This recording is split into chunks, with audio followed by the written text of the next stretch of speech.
The NFL draft was just a week ago. We're breaking down the odds for next year's Super Bowl winner, who's favored to win, and who's likely to get the number one pick in 2026. Then off, we dive into a post spring college football top 25 for next season. More after this.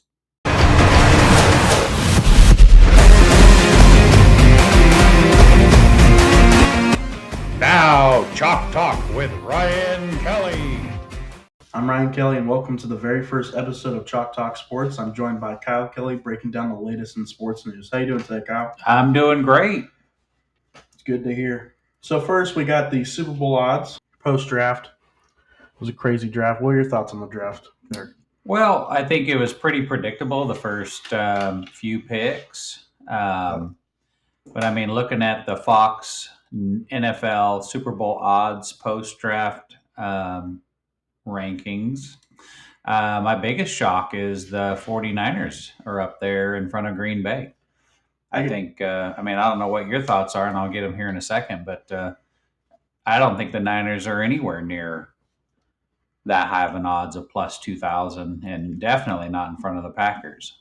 What do you think? I agree with you. I think they should be more, maybe down just below the Steelers, maybe tied with the Steelers at plus 4,000.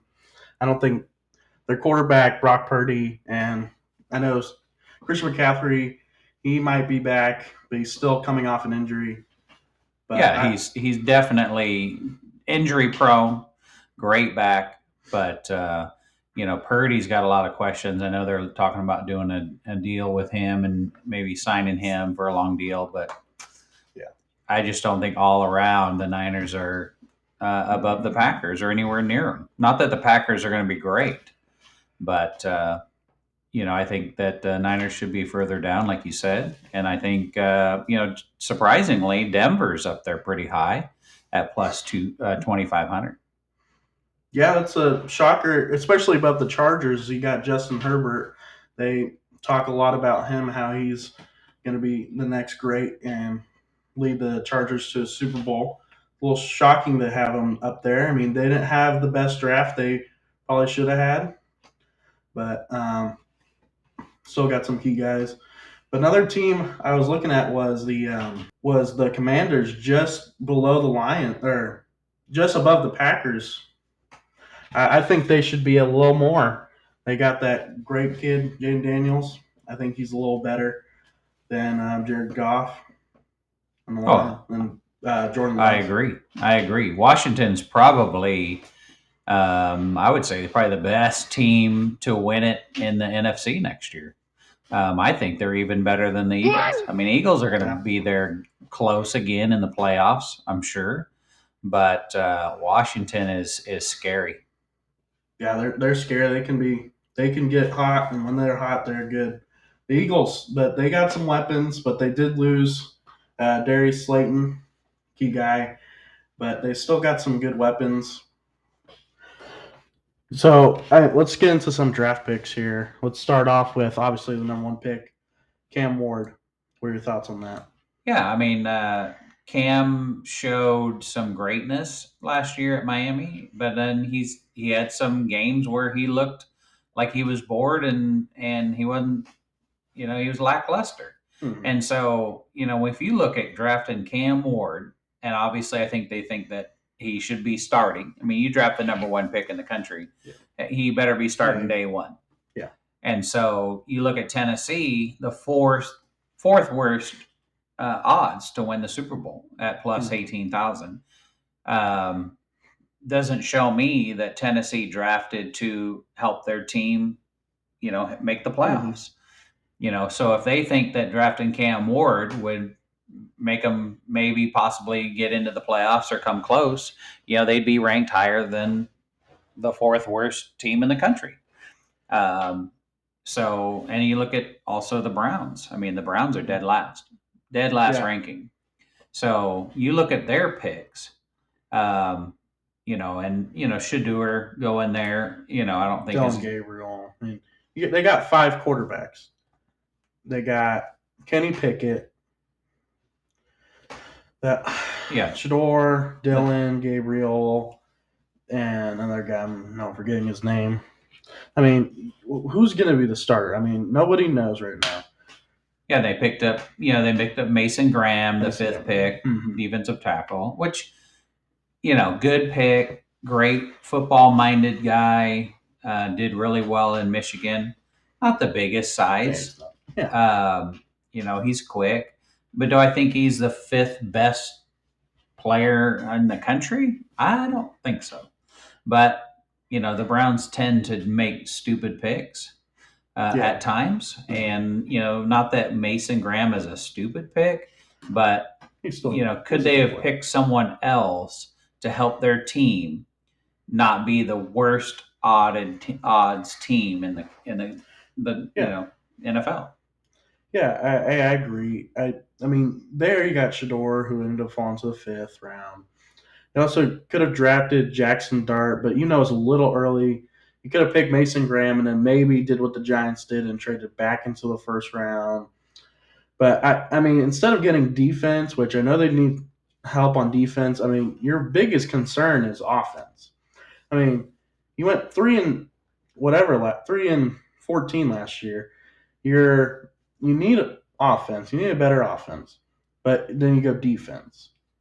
I mean, Yeah, uh, I agree. Because the defense was the only thing that was holding you together last yeah, year. And so instead of, obviously going with a need, someone on offense, you go defense again. hmm And so, why didn't you go, maybe Will Campbell, offensive tackle, um, or try to move up to get him or get someone that can help you on the offensive side of the ball. Now, granted, there was a lot of defense that went on the first round, and obviously you're not gonna move to try to get a running back, you know, Genty. hmm But you could have grabbed Genty because you were in yeah, front of the Raiders. And arguably Genty might have been the best pick in the entire draft. yeah, If he pans out to be what he's done in college, he will hmm be the yeah. best He pick in the will. draft, and the Raiders grabbed him where the Browns could have got him. Yeah, and they need running back help. I mean, Nick Chubb, he just coming back off that horrific injury to his knee. I mean, how much has he got left on that knee? I mean, we all saw the clip. That was Horrible. horrible. I mean, they still got him. I don't know who the running back two is. He probably could have picked Genty there, but these teams they have in mind what they're going to pick and who they're going to pick at where they at, and they have their draft board set to what most people mock drafts don't have them at. Just like the Broncos. I mean, most people had Amari Hampton going at 20 to the Broncos, but they picked that corner from Texas, Jada Barron. Yeah. No, which was a great pick. I Yeah. mean, he's probably is the best corner in the whole draft. Mm-hmm. An area lockdown corner that can help. On the opposite side of Patrick Certain. Surtain. Yep. Sorry, and so Denver's I mean, they just bulked up Yeah. their defense even more, and now it's going to be rough to score 10 or 13 points on the Broncos. And so Mm-hmm. now all you got to do is score two Yeah. touchdowns a game, and you're probably going to win the game. Yep. So on the offensive side, so yeah, the Broncos, should have probably picked up a running back, but they solidified their already stellar defense, and I'd be shocked if they aren't the number one defense in the NFL next year Yeah. or this year. Yeah. I agree. I mean, you just really improved your defense with that pick. I mean, you do have Travis Hunter, other corner, but he wasn't there. I mean, he's the second, well, maybe the second best corner in the draft. Yeah, but are you going to use Travis Hunter as a corner, or are you going to use him on the offensive side of the ball? Because really, Yeah. Jacksonville needs help offensively. So you Mm-hmm. use him as a receiver and put him on the offense because you're not going to play him every snap in the Yeah. NFL like you did in college. Yeah. So what side of the ball? I know they have him listed as a corner, and maybe that's where they're going to play him. Are they Yeah. going to play him full time corner? They're going to use him sporadically on offense, or vice versa. Mm-hmm. So I don't know. Yeah, I mean, who's to know right now? I mean, they're saying he's going to play both, which I'm pretty sure he can't play both offense and defense. Not every snap. Yeah, not every snap. But let's move on to another team. I was looking at the Patriots, the Patriots. They selected Will Campbell at offensive tackle. Pretty sure you got his. He was 6'6", 321 or something like that. 319 from LSU. Yeah, I mean, good pick there. They needed O line help. They had one of the worst O lines last year. For sure. Yeah, I mean, they behind. They had one of the worst. I mean, you got a good quarterback in Drake May who is going to be a good quarterback for you. So you help him out a little. Help him out with a good tackle. Will Campbell. I mean, he's big. He's strong.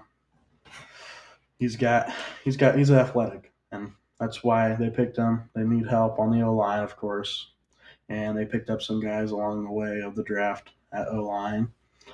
What are your thoughts on that? Yeah, I think they definitely needed help on the offensive line, and the Patriots are a team that historically under Bill Belichick, they've always made the playoffs, and if not, won the Super Bowl. Different now. I mean, I believe under new head coach. Yeah, he was the Titans head coach before. Yeah, Vrabel. Mike Vrabel. And so, and again, it's going to be rebuilding the team under Vrabel, and definitely he wants to make sure he's got a good offensive line. He usually had a good offensive line when he was the head coach at Tennessee. Yep. So yeah, definitely much needed help for the Patriots. But you're not really used to seeing the Patriots down on the odds to win in the Super Bowl. At plus 6,000. But you look at, I'm kind of looking at Chicago Bears on this odds at plus 3,500. Chicago invested so much in the Caleb Williams. And so now, here we are the year after Caleb Williams, and then they, come in and they draft a tight end, great tight end, Colston Loveland. Cool. And so from Michigan. And so to help their offense, which their offense at times was ugly. Yeah. I mean, couldn't score. So, Yeah. I mean,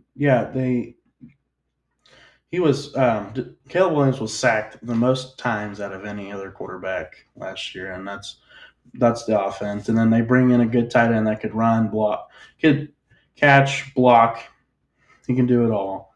But a shocker was they passed on Tyler Warren, who was arguably one of the best tight ends in the draft, and I think he is one of the best. He is the best tight end in the draft. Yeah, that was a little surprising to me, to pass on Warren, who I thought was the best tight end, and you could hear people talk about Penn State, and you're watching Penn State games, and they would say how Warren is the best tight end in the country, and just a phenomenal player, and then he gets passed over. By Chicago, and they go with Loveland, which Loveland's very good as well, but it was a great pickup for the Colts to get Tyler Warren at 14. Yeah, that was a good pickup. They needed a tight end. Of course. And the Bears, I mean, they could have had their eye in that. They could have had their eye on Loveland from the start and just knew they were going to pass on Warren. But another team I was going to talk about, the Cowboys, how they drafted O-line in the first round. Tyler Booker, the guard out of Alabama. Yeah, Alabama. Great player. Yeah. Great, good size, 6'5", 320. Yeah, for sure. Definitely the Cowboys needed O-line help. That's for sure. Protecting, their quarterback. Yep. And, but the Cowboys need help all over. And that shows in their odds at plus Yeah. 7,000. I Yeah. mean, they're at the bottom half of the league in the odds to Yeah. win the Super Bowl. And so, I mean, they're probably not even going to make the playoffs because you Yeah. have Eagles are going to be strong. The Eagles. Washington's going to be strong. Yep. Green Bay's going to be strong. Mhm. The Rams are going to be strong. The Tampa Bay's going to be. I mean, Yep. so you got a lot of Rams. NFC teams Mhm. that are going to be better than Yeah.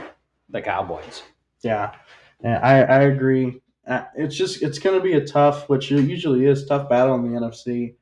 AFC, it's usually the same teams every year: Bills, Ravens, Chiefs, teams like that. And you got surprise teams, but NFC is usually a battle every year. Cowboys, I don't think Dak Prescott's a strong quarterback. He can be good at some points, but he he's on his downfall, and if he can pick it up, the Cowboys could be real good. But right now, based on last year, the guy injured, I think he's going to start on his downfall. Yeah, I agree. But looking at the Super Bowl odds by the Fox NFL post draft chart, I see the same teams at the bottom half of the league every year. Yeah. It's like and I don't know if it's the organizations as a whole, just or whoever's making these decisions on these players, just poor decisions. But you look at the Panthers, the Giants, the Titans, the Jaguars, the Jets. Even though the Jets have Yeah. put a lot of money and a lot of effort in Aaron Rodgers and picks, Yep. but they never seem to get out of a hole. Can never be in the top half of the league. Yeah. So and a little surprise to me is the Texans, down there at plus 4,000, Oh yeah. where, 2 years ago, the Texans were pretty darn good Mm-hmm. and they made even more improvements. They just didn't have a good season last year. And now they're looking to have a worse season than last year. Yeah. That's a question mark for me. Yeah, and that's I think well, I'm certainly worried about what happened with C.J. Stroud. He didn't really after his rookie year, he didn't really have a good year, and I think that probably maybe could happen to Jaden Daniels. Maybe I agree. he had a Yeah. downfall here. Yeah, because normally the first year, your rookie year, you're not as good, and then your sophomore year is better. That's your better year. But Stroud came out hot year Yeah. one, and then had a down year last year. Jaden Daniels came out super hot last year, had a great Mm-hmm. year. What is he going to do this year? Have teams figured him out? Is that what they do? Do they figure out these players after the first year? And, they kind of know how to defend against a mobile quarterback Yeah. like these guys. Mm-hmm. And I think that's a lot of the case is, and the quarterbacks that can stand back there and they have good blockers in front of them and can stand in the pocket and withstand the pressure and can pass consistently and accurately are the ones that excel and do very well in the NFL. Yeah, yeah, I agree with you there. I mean, if you can go out every game and be consistent as a quarterback, you'll be great, and that's what Tom Brady did. Yeah, you didn't see Brady running for his Yeah. life, being chased, and running for 12 or 15 or 18 or 20 yards. He stood back there in the pocket and he threw bullets, to his receivers accurately, and was extremely smart in reading the defense. Yeah. And so, a lot of times these mobile quarterbacks, they take hits and hits. Look at Tua taking hits, concussions, and next thing you know, they're missing games, they're not getting the reps, and then they fall off, and then next thing you know, they're drafting their replacement. Yep, by replacing. I mean, that's Tua. He's concussion prone. I'm pretty sure he got 3 concussions last NFL season, which you should at most get one. At most concussions. I mean, you're not talking minor concussions. I mean, if I remember right, 2 of the 3 concussions were they thought his season was done, but he came back and played through, but and had a down year. And that's why the Dolphins were, still bottom of the NFL and had a bad draft pick. And Yeah, I think their coach is going to be on the hot seat this year. oh yeah, If Tua stays healthy all year and they are 500 or just a hair better than 500, they're going to have to make some changes there. So before we end it off here, which out of instead of below the Steelers, which team do you think you would not be surprised made the playoffs? I think the Cardinals. Cardinals. I think Arizona is probably better than they are. Um, they've made some great selections over the last couple years in the draft. Um, Yet again, here they have Harrison, one of the Yep. best. Best Probably going to wide be receiver. one of the best receivers in Mhm. in the NFL. They come out and they grab a really good size defensive tackle from Ole Miss, Walter Nolan, to help shear off their defensive line. So I think to me the Cardinals are going to be probably my sleeper team, to where they may be able to contend with Green Bay. And I don't think San Francisco is going to be there, but I think they can be right there with Green Bay to contend for a playoff spot this year. Yeah, I agree. I think the Cardinals could be good, but another team I think would be in the playoffs other than the Cardinals, the Falcons. I mean, they got a good running back with B. John Robinson, which most people don't agree with, but I think he's a good guy, good player all around. Then they can have Michael Penix. If he's there and he's as good as he was in college, I think they could go on a run and possibly be in contention. But I know the Cardinals are there. And they got good players, but they got good guys. But I think the Cardinals are my team, my sleeper team that could make a playoff push mid-season, late season. They could make a push to the NFL, playoffs. So next up, we move on to the college football post-spring top 25. This one is by On3's Andy Staples. Pretty shocking little thing. Clemson at 3. What are your thoughts on this, Kyle? Yeah, I think that's really high. I mean, I know they were pretty good last season, and getting better as the season went on, but to come out as number 3 in the country seems to be a little high. Illinois at 9 is probably a little bit up there too. There's some sleepers in here. Texas Tech at 11. That's awfully generous to me. And then look at Nebraska at 22. I know they're going to be better, but that should be maybe that's a little generous there too as well. What do you think? Yeah, I agree. I think Clemson at 3. They do have Cade Klubnik, but they're talking Heisman. But are they still going to live up? Are they going to be better than they were last year? They probably will. But I don't think 3 for right now. I think they should be more inside the top 5, but not in the top 3. And then Illinois at 9. I haven't seen much on their spring. I know they got some good recruits coming in, but just not too sure on them. I didn't think they would even be in the top 25 for the post spring. The Texas Tech, they've got some good recruits coming in.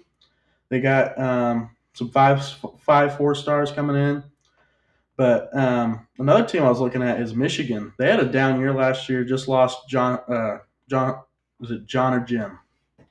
Jim Harbaugh. Jim Harbaugh. Yeah, they just lost Jim Harbaugh last year after they won the national championship. Yeah, the Harbaugh. I mean, Michigan. Yeah, I don't know. It's questionable if they're going to be able to rebound from last season's debacle. And then that coach is going to be on the hot seat, I think, for sure, if they have another losing season. Yep. Another shocker I got here is Arizona State and SMU. They were playoff teams last year. SMU didn't perform good against, even though a really good Penn State that ended up losing in the semifinals to Notre Dame, which is at two. But they still, I haven't seen again like Illinois. I haven't seen too much on them. Florida or Arizona State, sorry, at 16.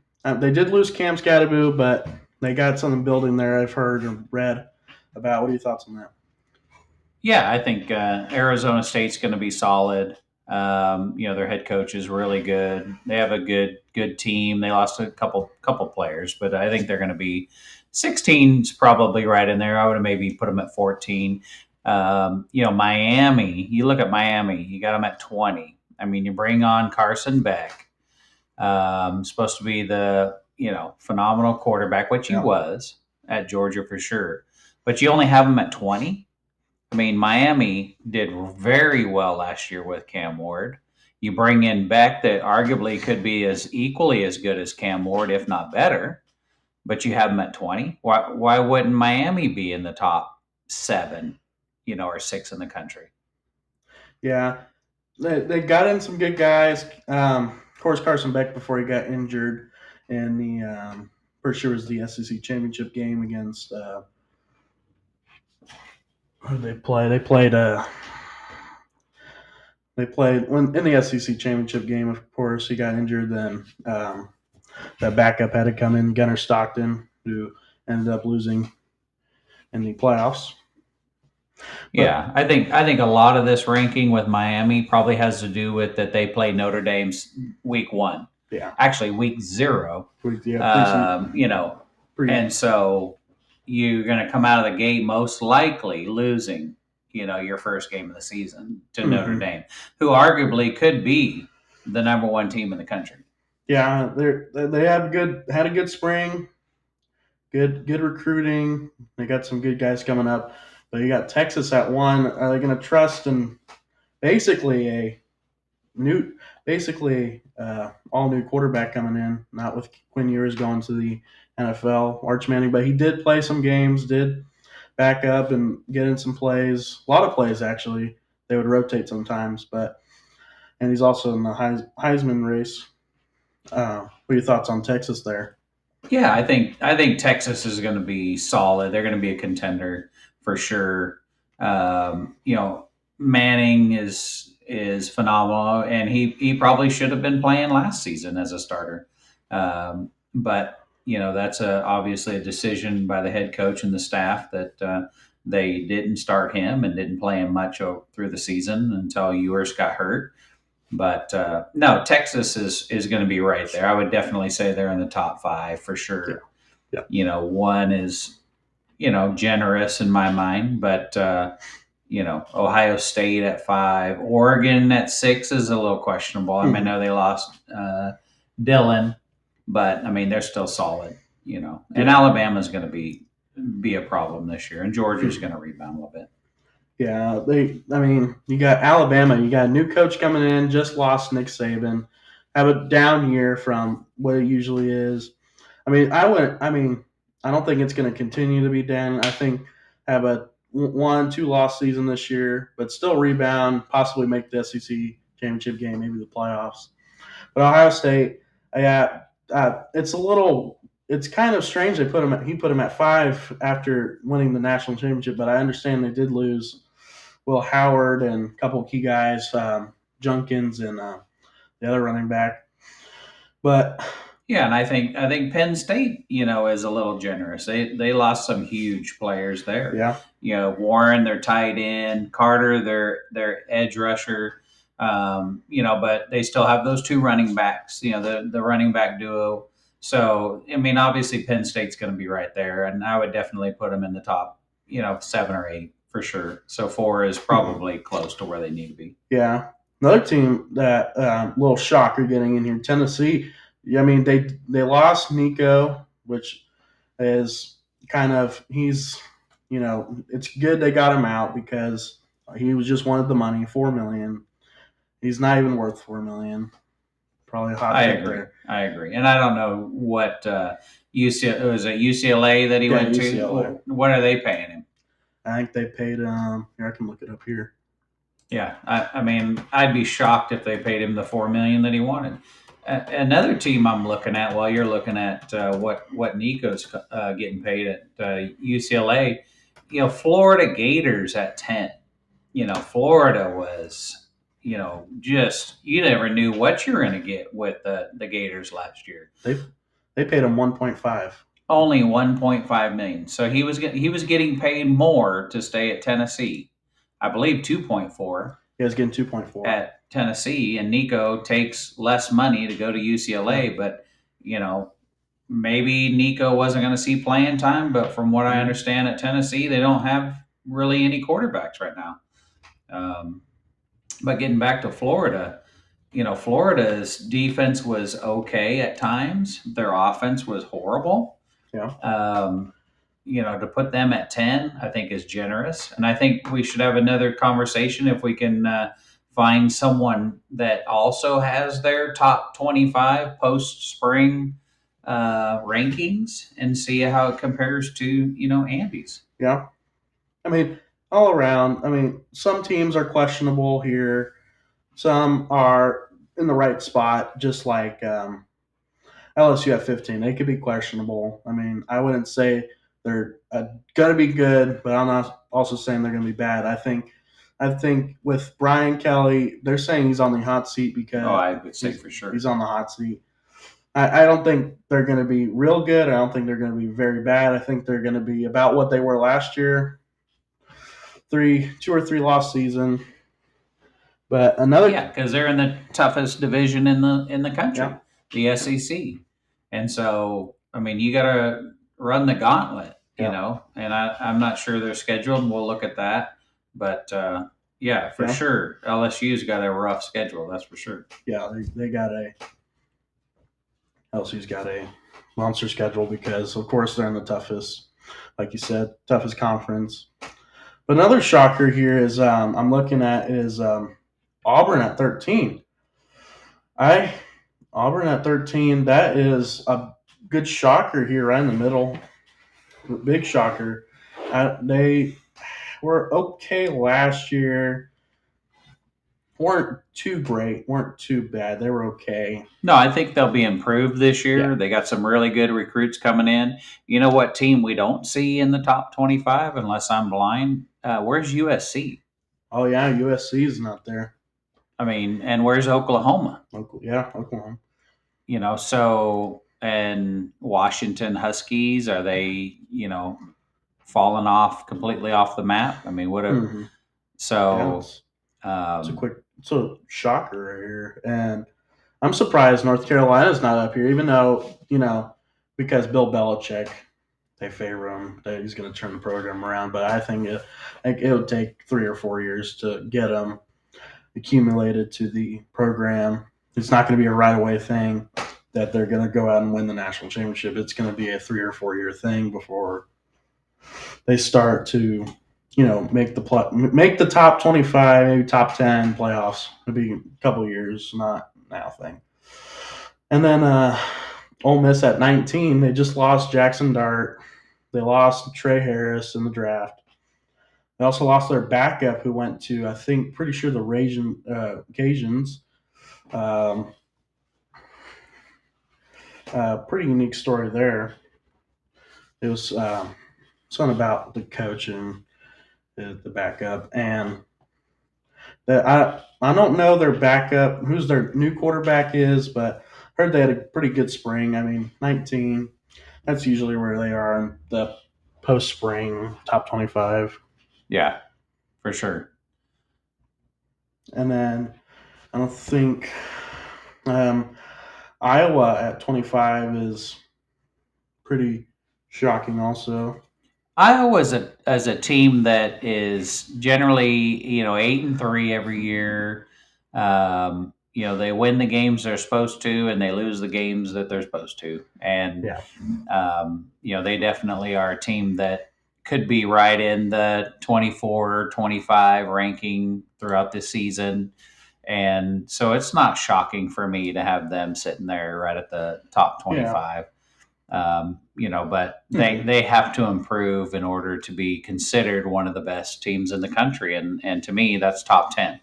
I'm not sure they're going to be able to be one of the top 10 teams in the country at the end of the season. Yeah, I think 25. They should be 25 or just below 25, 26.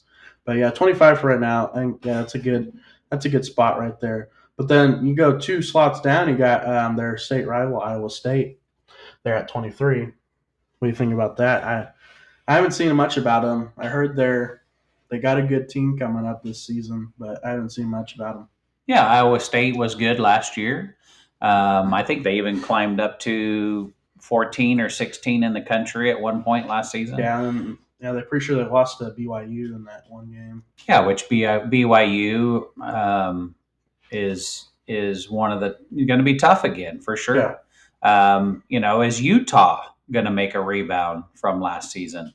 They're not in the top 25, and so Utah could be tough again this year. So Cam Rising still at Utah? I think I'm not sure if he was able to redshirt last year because he didn't play all season. I don't think maybe he played a couple of games, but he got injured. It's going to be very interesting.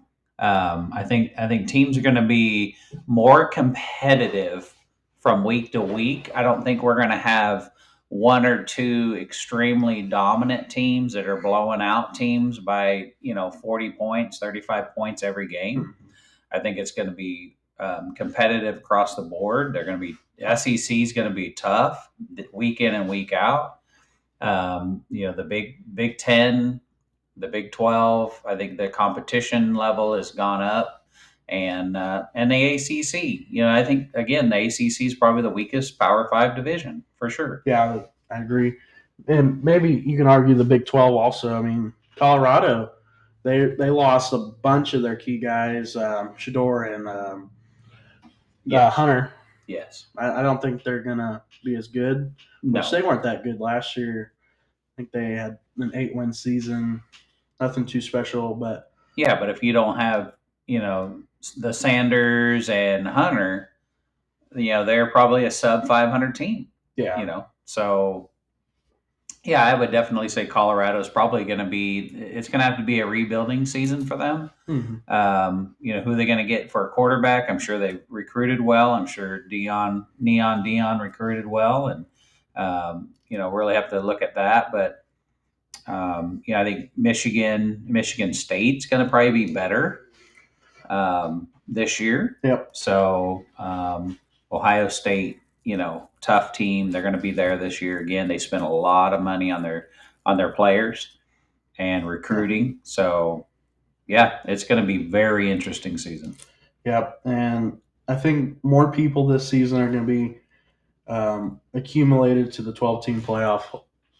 They're going to know it better because last year it was kind of a what even is going on, kind of a playoff style. Like, are they going to fix it this season? Is probably going to find out, or are they going to do more? Or are they going to get rid of home field? Which I think they should keep home field advantage. I agree. There's some talks of the NCAA getting rid of the home field advantage and just playing in bowl games. And then no, I think they should keep the home field advantage on for sure. Yep. There's no doubt about it. And that was great for football, and it kind of gives you an incentive to be one of the top 8 teams in the country, or 7 teams, or six teams, whatever the number was. So to have a home field advantage for sure. And also, is there a curse being the number 1 team? Obviously, last year all the number 1s lost in their first game as playing. Yeah, having a bye. Yeah, I think ultimately hurt them for sure. Yeah. Is that going to be a curse? We'll find out. Thank you guys for watching the first ever episode of the Chalk Talk podcast. Thank you to Kyle Kelly for being on today. And we will see you guys later.